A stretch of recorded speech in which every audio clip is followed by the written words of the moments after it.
All year round, Frontier Home Products and Design has what you need to make your home comfortable and beautiful. Relax on a new timber tech deck designed by Frontier's experts. A new fireplace from Frontier Home Products Fireplace Gallery adds warmth and serenity to any home. Beauty and versatility at Frontier Home Products and Design Center, 4213 Peachtree, 5th next to the Bayfront Highway. Frontier Home Products and Design Center. Discover a new frontier. PA contractor number PA039007. You have been called to do good, to feed the hungry, to love with action, to be a light in the darkness, to love your neighbor, to teach wisdom, to walk humbly, to love mercy, to care for the least of these. Will you accept the call? This is our city. Our mission. Visit eriecitymission.org/volunteer to accept the call today. Welcome to TalkErie.com's Joel Natale Show, Erie, Pennsylvania's daily podcast. Every day, we tackle the biggest issues that the Erie, PA region faces. Stay informed and involved as we advance the narrative of Erie. Now, here's Joel Natale. We want to welcome into our studio here from WQLN, NPR, and PBS, Cindy Spizarny and Alyson Amendola. Ladies, thank you so much for joining us. Appreciate it. Thank you for having us. You got it here. All right, we're a family show. Let's share origin stories. Let's start with you, Cindy. Did you grow up here or did you transplant in? I am a transplant. I grew up south of Pittsburgh in Elizabeth, Pennsylvania. And Elizabeth. And I moved to Erie in 1987. So Fantastic. I've been here ever since. And you, by trade, you came up as an accountant? I did. Yep. Did you do CPA work? Or? I did not. I am not a CPA. My first job was for Rentway.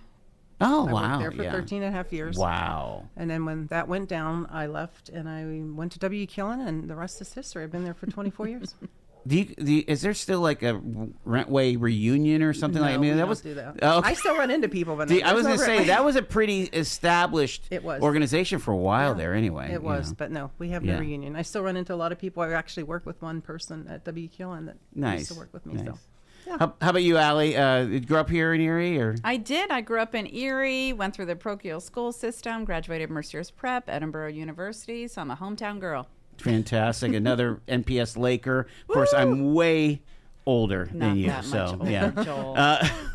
So we are here to talk about WQLN. You know, we've had multiple conversations over the years, whether it was with Tom New or with the public relations folks. And again, WQLN is one of those right in the center of the universe for Erie's culture and experience here. Can you share a little bit about the history of how that all started? Oh, wow. WQLN actually started back in 1953. That's shocking. As well, yeah. WQLN, the concept of WQLN did. So there was a group of local business people who established what was called Educational Television of Pennsylvania. The FCC was offering up bandwidth, so they had the vision to get into the business. So it really, and Bob Chittister, I'm sure you know that name. So the next 14 years after that, Bob took over, and he actually ran the first studio became out of Bob's basement in his house. So, and then in August 13th, 1967, the television station came on air. And then radio followed. Radio followed January 7th of 1973.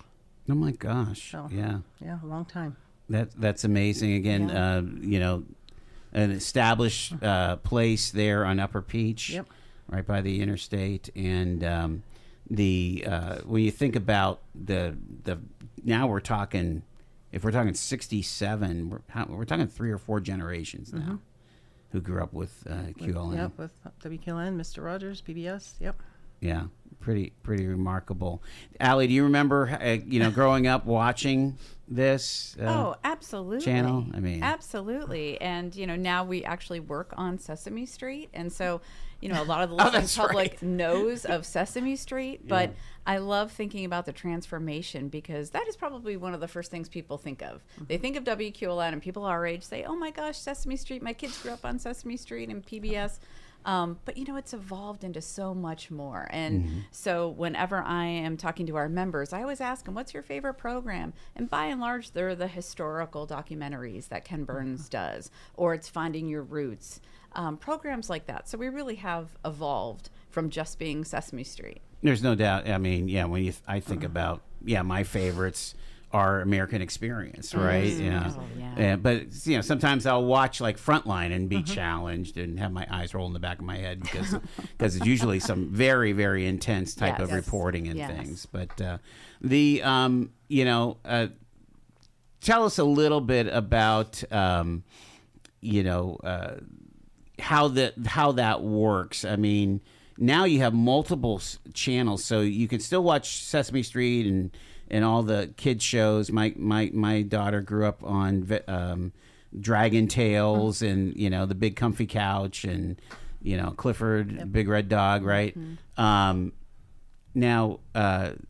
they still run during the day, but then there's also these channels where like PBS Kids can run all day long, right? Yep. We have 4 channels. We have 54.1, which is kids from 9 to noon every day, and then it's adult programming, for the rest of the night. We have 54.2, which is our create programming. It's cooking shows, how-to shows, building shows, arts and crafts. 54.3 is our world channel, so it's a lot of documentaries. And then 54.4 is, like you said, it's a 24/7 kids channel. And do you have any ideas, either through Nielsen or whatever, like the kind of consumption, and probably also online, because you could watch some of these things online, right?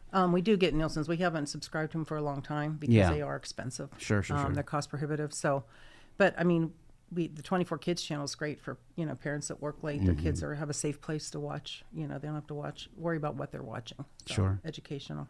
And we do have a programmer on staff who watches that very closely. And he's involved with a statewide coalition who kind of talks about all the programs and kind of sees what people are watching. I mean, the old tried and true, people are still watching Lawrence Welk. But still going. We still have a great audience for Lawrence Welk. But, like we chatted earlier, we've got all these other different programs, mostly historical in nature. Although I will say, Masterpiece on Sunday night, there's nothing like it. And the demographic runs from, a 25-year-old demographic up to like 85. So it seems like Sunday nights, a lot of women, but a lot of men. Are watching Masterpiece as well. Yeah, I mean, this is the origin of, Call the Midwife. Yes. The origin of, God's Creature is Great and Small. I mean, you just start naming off all of the different brands and the different programs. It's not just Downton Abbey. Downton Abbey was so big. Popular, but you're right. The Call the Midwives, All Creatures Great and Small, very popular. Sure. Go ahead. I was going to say Antiques Roadshow is another really popular one, and Finding Your Roots is very popular amongst both men and women. So the road show. I mean, that was at one point it was very much of a phenomenon. You know, as far as people digging through what they have. Or, I think I have something exactly like that. Right, finding treasures. Yeah, that's awesome. My gosh, the and how do I'm sure most of us don't really understand how it works, right? We know that, okay, if you have like a TV special with David Foster or something, there might be a call for an ask to buy an item or to pledge something, and you get a gift or whatever. But that's not the entirety of the funding structure. It's pretty. We'll share what that's all about. How do these stations stay on the air? Well, a lot of it is we get funding from the Corporation for Public Broadcasting that was created for that purpose to fund local stations. And that's what's in jeopardy right now. So we get 40% of our funding from Corporation for Public Broadcasting. We get about 35% from membership. The pledge dollars, the pledge shows you're talking about. We don't pledge all the time. We do a spring and a fall radio show, and then we do probably 4 pledge shows throughout the year on television. 2 weeks. Is that's all it is? That's all it is. Yeah. Wow. Okay. But we also get funding from our special events. We held an annual auction, which we just finished our 57th annual auction. How'd it go? It went well. Good. The public is very generous. The people are addicted to it. It's funny to watch, but people love it. We also have a golf tournament that we started in September, and then we have a craft show also that we had for 33 years before COVID. Right. And then we just brought it back last year, and it was very successful.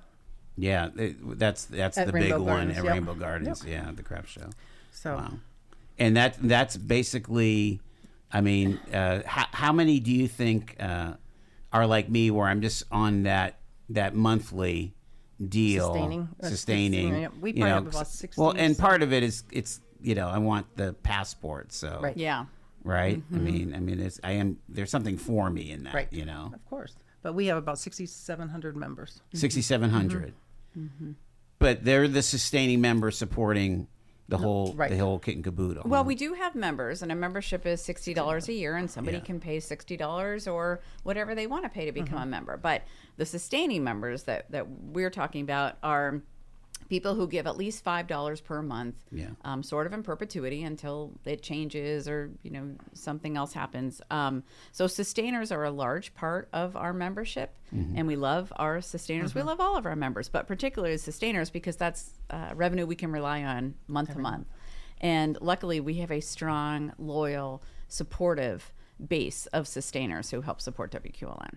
One of the best things to come out of Sesame Street there on Upper Peach is the QLN Chronicles, and right now the latest episode is on Keller the magician, and so and what's so cool is that you can watch it on demand on the free side of the paywall. Right.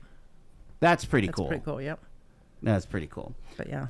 I mean, I would imagine that has sparked a lot. The multiple seasons of Chronicles, right? I mean, Chronicles is so unique. It's so unique for WQLN. Hats off. I got a shout out to Mike Berlin and his team of Chronicles who came in there. And, I have to say, some of the Chronicles team maybe didn't have that skill when they came in. So it truly was A, a labor of love, and B, an educational program. So at its heart, it was an educational program. And then they would sit around and see and discuss and brainstorm what kind of stories from the Lake Erie region they could come up with. And I'm so glad you mentioned Keller, especially coming downtown. I will never look at the comedy club the same way again. That story was brilliant. Yeah. And we just had the Black Bourgeoisie episode, which if you haven't seen it, it is powerful, it is meaningful, and everybody within the listening audience should watch that episode. Yeah, every one of the episodes has knocked me out. I mean, including the one with the aliens landing out at the beach here. Yeah, it's a great reenactment. It's a great. So we went into the break here of how the finances work, and you said 40% of your income comes from the Corporation of Public Broadcasting, and that is used for your operations, but it's also used to buy programming, right? How does that? Tell us how that. We do buy programming with the money from CPB. Yeah. There's certain things we're allowed to use the money for, and programming is one of them. So we buy programming from both PBS and NPR. And of the $1.2 million, the programming from PBS and NPR is about $750,000. So the money comes to you locally, and then it goes to PBS. Then we buy the programming from PBS and NPR. And I would imagine that as people are more aware about, hey, this documentary's been written or whatever, they're going to be expecting that our local affiliate would have that available, right? Correct. Yep. It's not like you can just blow off running something that's on, especially on prime time, I would think, right? Right. I mean, yeah. And, there's national promos out there, and other stations have it, so you're exactly right, Joel. Everybody. And the same thing happens with radio. I remember, I want to say years ago, it was Marketplace that got expensive. Right. And it was a tight time for QLN FM at the time, and they dropped it. We did. And listeners weren't happy about that very much. And as a dual licensee station, we have expenses of programming over here on the radio side. We have expenses over here on the TV side. Like Cindy said, it's over $750,000. And the federal government appropriates funding 2 years in advance.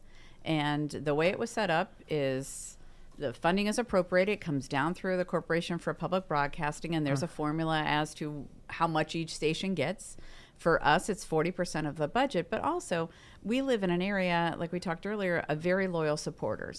So public media the intent wasn't to be a big burden on our community. Yes, it comes from the federal government, but we rely on those donations that are $60, $120, $500. And, we have people who have been giving for 50 years or so. Sure. And they put their trust in us, and it's programming they rely on. You mentioned 40% from the Corporation of Public Broadcasting, 35% from donors. Where's that other 25% come in? It comes from underwriting. Underwriting? Yeah, about 7% of underwriting. Cindy talked about special events in, it depends on the year too. So fiscal year 24, say special events were about 10%, a couple grants here and there. But really, by and large, member support and money from CPB. Really holds us together. One of those questions that comes up a lot around here is a lot of times, the Erie ratios are not the same as, let's say, in your case the television and radio stations may be in Johnstown, Altoona, or State College, or Dayton, Ohio. How do you measure up on your percentages? Do you when you talk to your peers in public broadcasting, are we lined up with them? Are we soft in donors? Are we soft in corporation? I'm just asking the question. No, that's a great question. I meet every week with the other 6 Pennsylvania stations in Harrisburg and the PPTN. It used to be PPTN. It's right. No, PPTN has been dissolved. Okay. But, it's hard. We talk numbers, but obviously we're the smallest in Pennsylvania. You are. We are. So I guess it is the smallest WQD's market, isn't it? Bigger, everyone's bigger than us. Philadelphia, obviously, WHYY is the largest. Yeah. They're a $60 million station. 60? 60. So their loss of funding is about 5%. So they can make up. Right. You know what I mean? Easier than we can. But Penn State's also another one, WPSU, and they're losing their CPB funding, and they also took a cut from Penn State that funds them. Sure. So they're getting double whammy this year. But it's but hard. As far as your percentages, as far as members versus are your corporation percentages higher than the other guys? Yes. As far as what we're depending on the Corporation of Public Broadcasting, absolutely. And so what is this in dollars and cents? $1.2 million. $1.2 million. And what is the current legislation that's up right now for defunding? Is it defunding all of it? Is that what we're looking at here? Yeah, that's the rescission package that went to Congress that we've been talking about. As I mentioned earlier, funds are appropriated 2 years in advance. So we're talking about fiscal year 26 and fiscal year 27. That was appropriated in fiscal year 24 and fiscal year 25. So that's the package we're talking about that went to Congress. And a vote, from what we hear, is expected next week. We don't know the outcome right now of that. If they vote to accept the rescission package, it will rescind all of the funding for public media across the nation. And, what is it, Cindy, over $1 billion? 1.1 billion. 1.1 billion. And it does factor down to $1.60 per person per year going down. We are not alone. We know there's a number of worthy organizations across the nation and right here in this community that are facing funding cuts. For our own organization, as Cindy mentioned, that would be a 40% cut and $1.2 million a year. And while we have very generous, very loyal supporters, without federal funding, that would be a drastic impact to the services we could provide.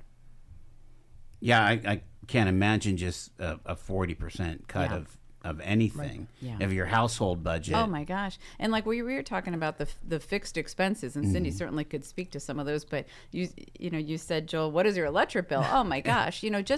Just the fixed expenses that we have up there to run WQLN are expensive.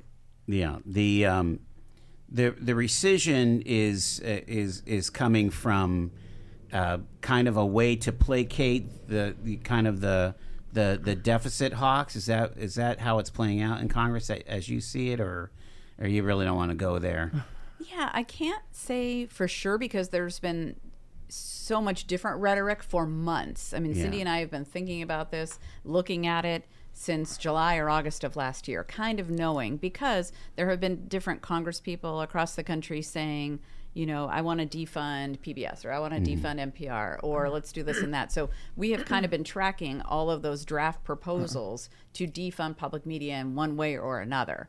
And communication is changing every day. Before the rescission package went forward, President Trump had already issued an executive order saying that if money goes to CPB down to the stations, you cannot use it for NPR and PBS. So we thought, okay, well, maybe there's still a shot that they're negotiating that in some way, shape, or form, we will still get this money. We just can't use that bucket of money to pay for dues for PBS and NPR.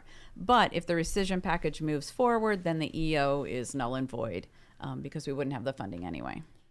Get paid to drive. Start a new career behind the wheel at the EMTA. If you are looking for a high-paying and rewarding career with full benefits and paid training, stop by or apply online today with the EMTA. Plus, EMTA riders can now enjoy free Wi-Fi on new, clean, and environmentally friendly buses to travel all over Erie County. Visit ridethee.com for more information. Get on board EMTA. Get on board EMTA.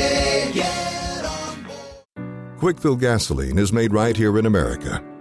United Refining Company, who operates Quickfill, refines its gasoline from North American crude oil in Warren, Pennsylvania. When you buy United Refining Company gasoline at Quickfill, you keep jobs and businesses in America. And you keep American families strong. You don't need to send your money overseas when you buy gasoline. Buy American-made gasoline at Quickfill. Quickfill, driving America. We're talking about the current situation with federal funding and the rescission package that is the latest kind of development here.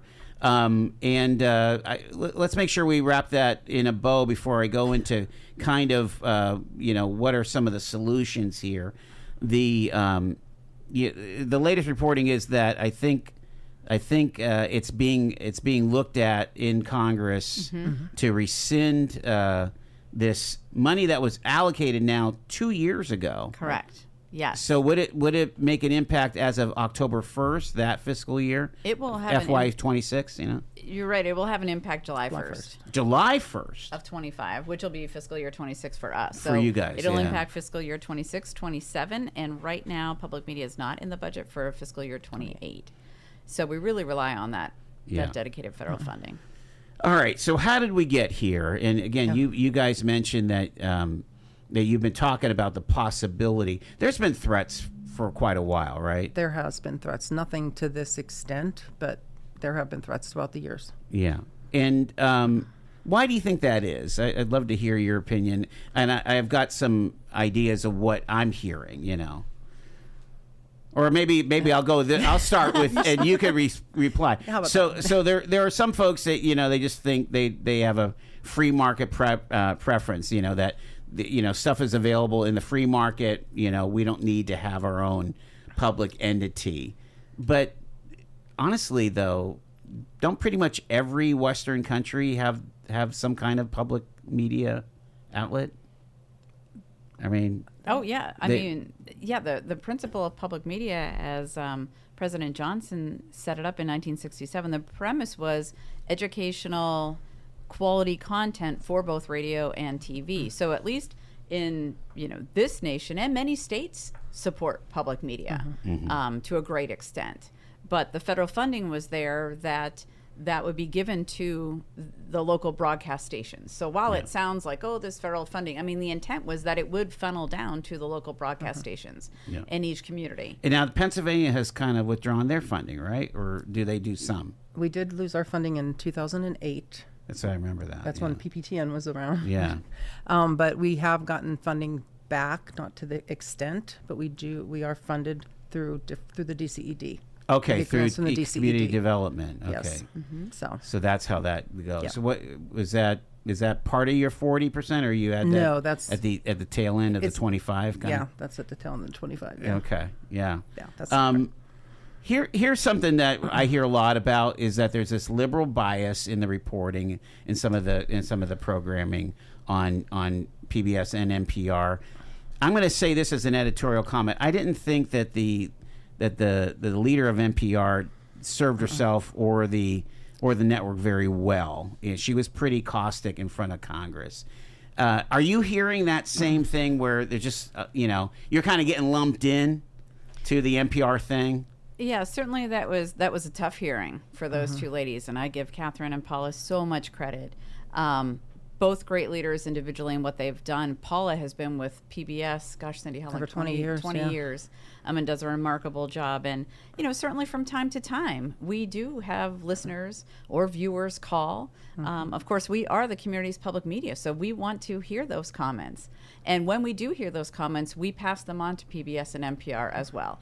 And as conduits of those programs, we do supply programming on radio from NPR as well as PBS. The national programming. So, I can't say every program that goes on that we might go, wince a little bit over here. Yeah. We'd be crazy if we didn't say that. But by and large, it is unbiased media, we feel. That is why we share it. Our listeners and viewers enjoy it.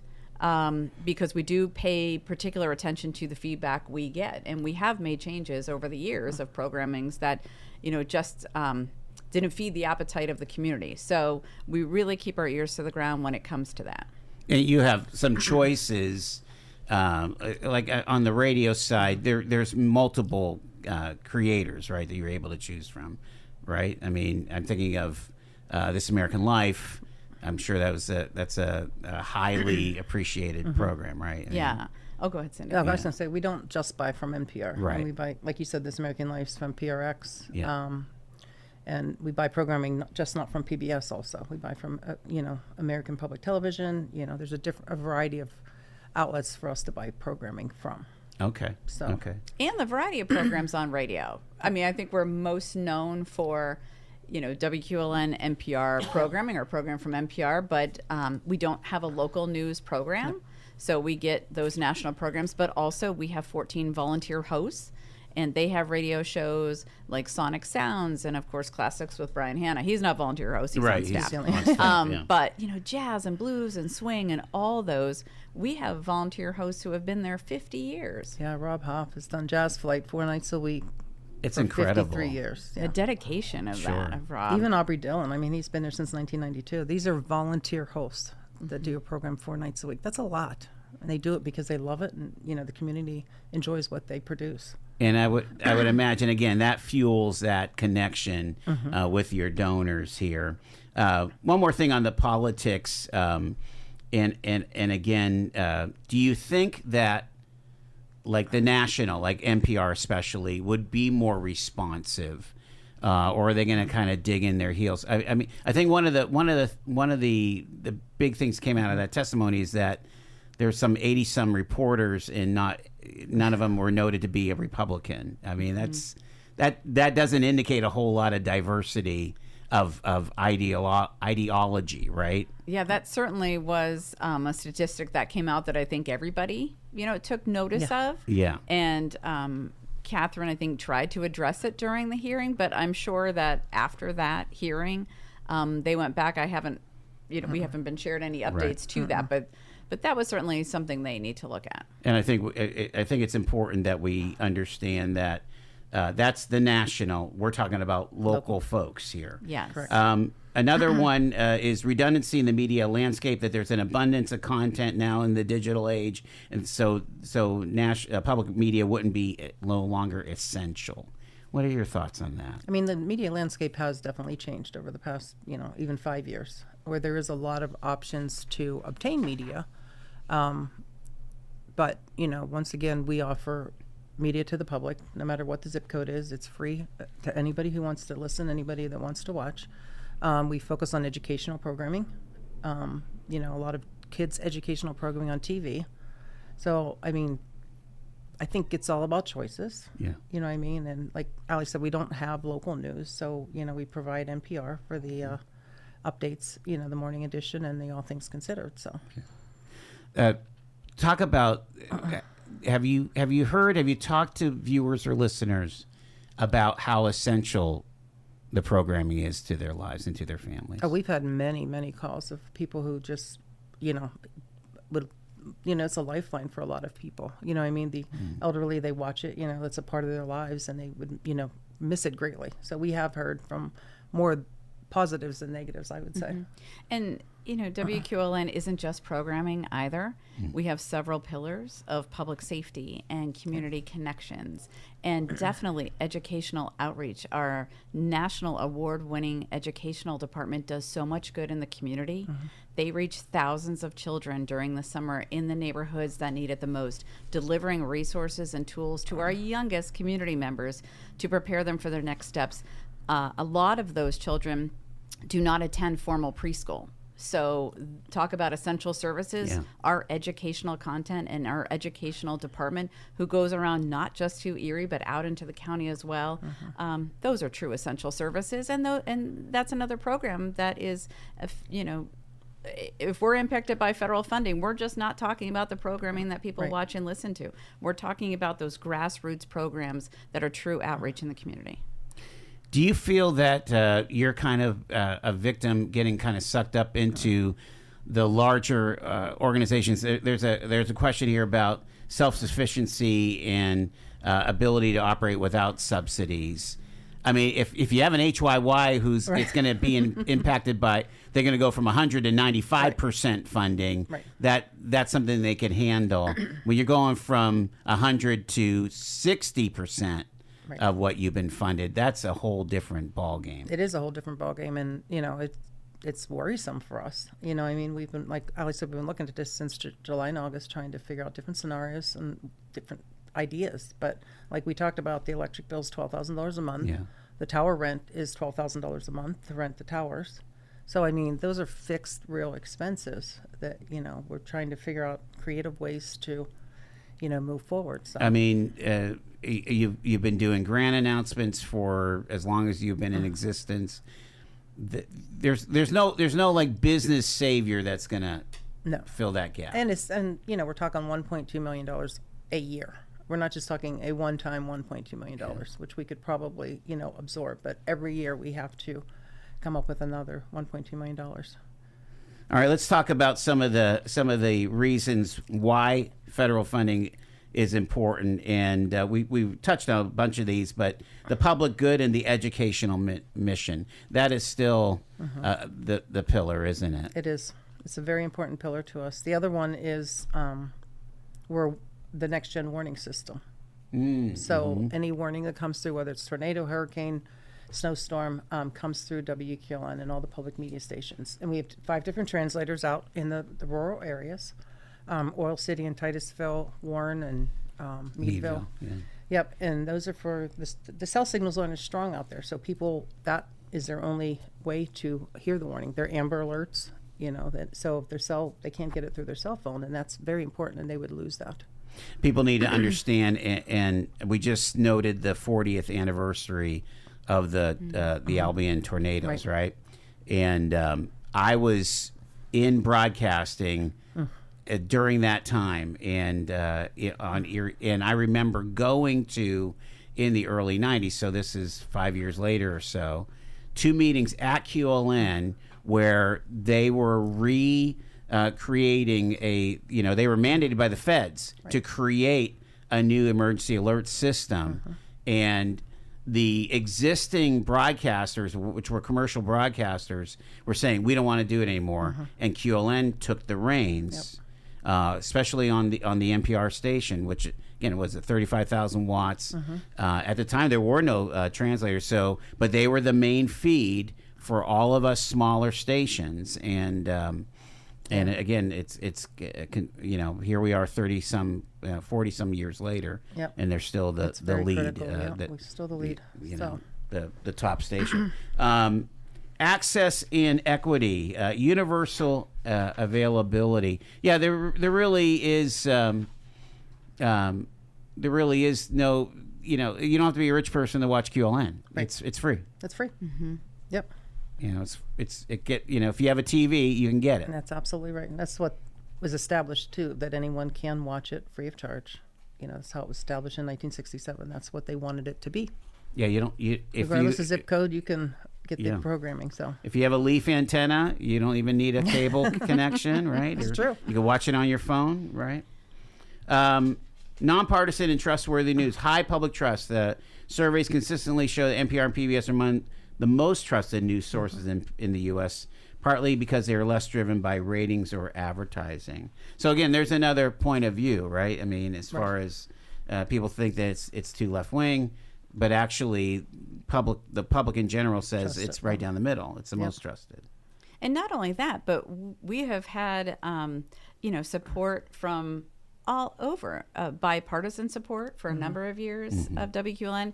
And, surveys have shown that a large majority of people, upwards of 65% of people who voted for President Trump would say that public media is either underfunded or just adequately funded, but wouldn't be calling for defunding of public media. Right.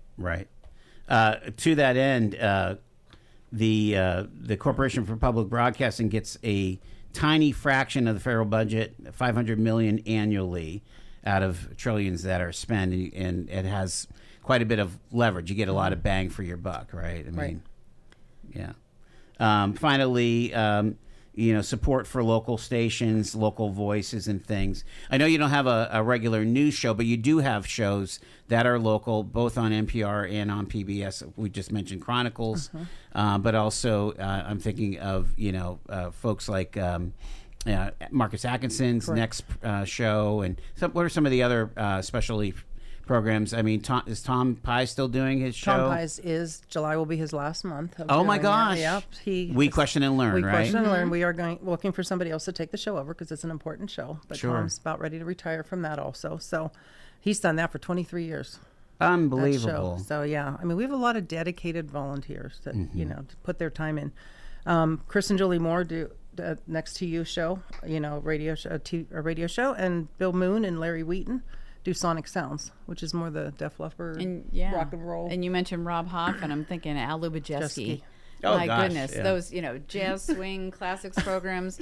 I used to play that for my kids. Yeah. We would be coming home on a Saturday night. We're gonna put up some jazz, some swing. And they just loved it. I mean, I loved it too. It's good stuff, and mixing in the podcast that we have as well. So we'd love to see more of that.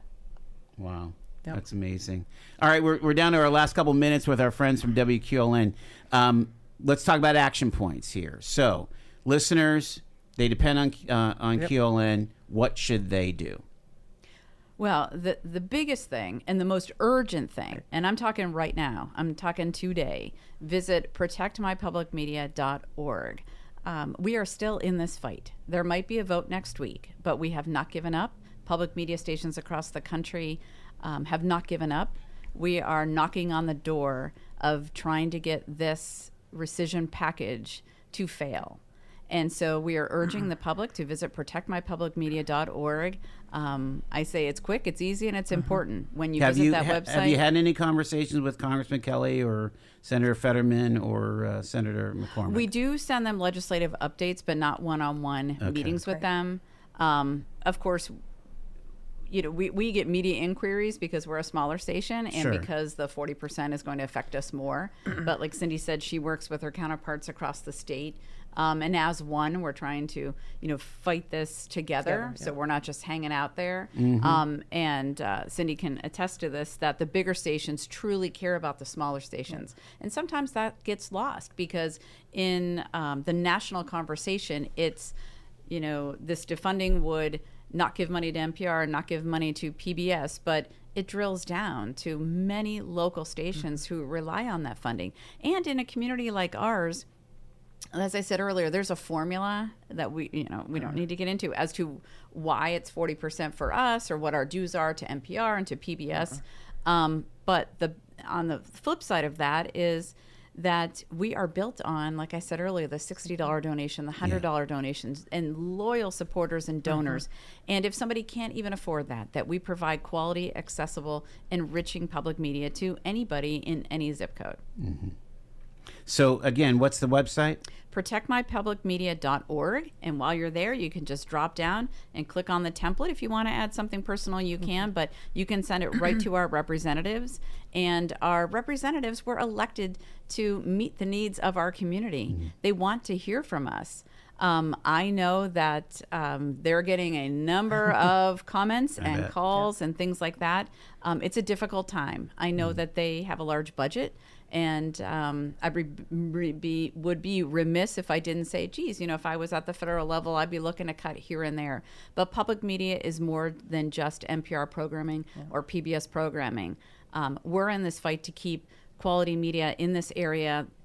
The educational component, the outreach services that we do, for instance, Sounds Around Town. Right. We focus on regional and local talent, and then we air those on TV. So, there's a number of ways that we connect so many organizations in this community. Fantastic. And you have a video on the website, right? WQLN.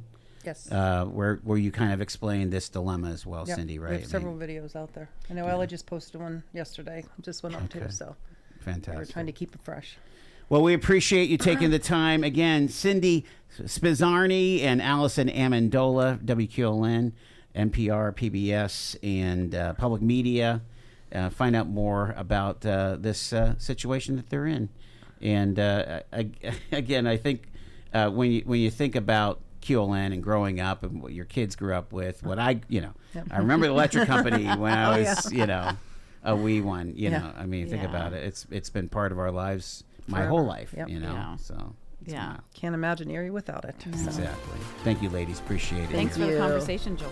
You've been listening to The Joel Natale Show, Erie, Pennsylvania's daily podcast from TalkErie.com. Subscribe to our show on your favorite podcatcher and get involved by emailing joel@TalkErie.com.